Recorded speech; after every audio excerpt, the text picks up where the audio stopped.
আসসালামু আলাইকুম। আপনারা ইতিমধ্যে অনেকেই হয়তো জানেন যে আমাদের ডিও সিস্টেমে কিছুটা পরিবর্তন হচ্ছে। তো কী পরিবর্তন আসছে বা ডিওটা আপনারা কিভাবে পোস্টিং দিবেন বা অ্যাক্টিভ করবেন সেই বিষয়টা আপনাদের সাথে আমি আজকে একটু ক্লিয়ার করব। আপনারা প্রথমেই আরএফএল ওয়েব ডিওতে ঢুকবেন। আরএফএল ওয়েব ডিওতে ঢোকার পরে দেখবেন নিচে আছে ওয়েব ডিও নিউ, সেখানে ক্লিক করবেন। সেখানে ক্লিক করার পরে নর্মালি হচ্ছে ডিলারের আইডি এবং পাসওয়ার্ড দিয়ে লগ ইন করবেন।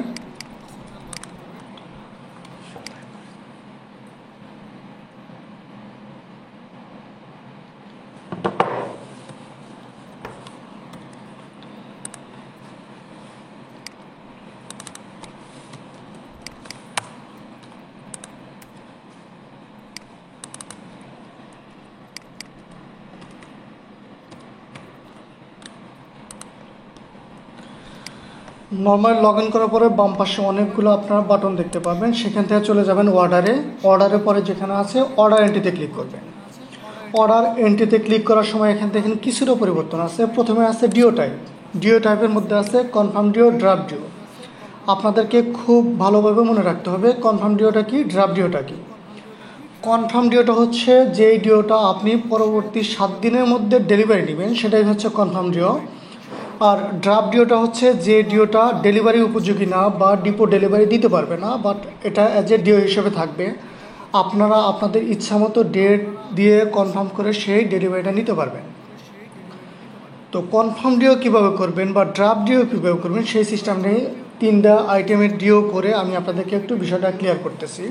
প্রথমে একটু আসি কনফার্ম ডিওতে আসার সাথে সাথে এখানে দেখবেন ডেলিভারি ডেট দেখাচ্ছে, যেটা পরবর্তী 7 দিন, ম্যাক্সিমাম 7 দিনের মধ্যে যে আইটেমগুলো ডেলিভারি নেবেন সেই ডেট আপনাকে সিলেক্ট করতে হবে। 7 দিনের বাইরে কোনো ডেট আপনি সিলেক্ট করতে পারবেন না। ধরে নিলাম যেটা এই ডিওটা 2 তারিখে ডেলিভারি হবে, তাহলে আমি 2 তারিখটা সিলেক্ট করব। এরপরে আমি এখানে আইটেম কোড দিব। আইটেম কোডের সাথে কোয়ান্টিটি দেওয়ার পরে আমি সেভ বাটনে ক্লিক করব। এই ডিওটা কিন্তু আমার কনফার্ম ডিও। আমি আরেকটা আইটেম নিচ্ছি, যে আইটেমটা একই ডিওতে আপনি চাইলে কনফার্ম ডিও, ড্রাফট ডিও এবং সাইট ডেলিভারির বিষয়গুলো এখানে আপনারা দেখতে পারবেন। পরে আইটেমটাতে আসি, যেটা হচ্ছে ড্রাফট ডিওতে দেওয়ার সাথে সাথে এখানে কোনো ডেট শো করবে না। ড্রাফট ডিও সিলেক্টের পর আমি আইটেম কোড দিলাম, দেওয়ার পর এখানে কোয়ান্টিটি দিয়ে দিলাম, দেওয়ার পরে সেভ দিলাম।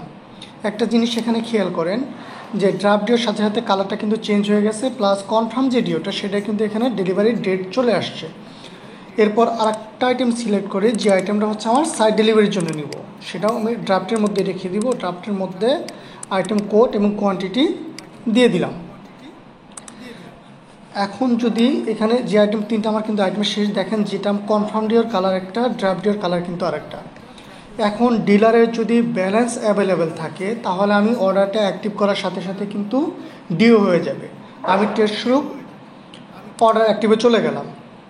দেখেন এখানে যথারীতি 3টা আইটেম শো করতেছে, আমি এটা কনফার্ম করে দিচ্ছি। একটা জিনিস এখানে খেয়াল করেন, আমি কোনো নোট দেইনি, যার জন্য নোট শো করে নাই। এখানে আরেকটু বিষয় বলে রাখা দরকার, আপনি চাইলে এখান থেকে ডিলারের যদি কোনো ইনসেন্টিভ বা অন্যান্য চেকিংয়ের ইস্যু থাকে সেগুলো এখান থেকে চাইলে আপনারা চেক করতে পারবেন। চলে আসি অর্ডার অ্যাক্টিভে। এখন আমি যদি অ্যাক্টিভ অল দিয়ে দিই, সাথে সাথে কিন্তু ডিওটা অ্যাক্টিভ হয়ে যাবে। আমি আপনাদেরকে বিষয়টা ক্লিয়ার করছি বা দেখা দিচ্ছি। আমি অ্যাক্টিভ অলে ক্লিক করলাম, ডিওটা কিন্তু আমার ফাইনালি হয়ে গেছে, সাকসেসফুল। দেখেনি যে প্রথমে যে 3টা আইটেম, এই 3টাই কিন্তু ডিও হয়ে গেছে।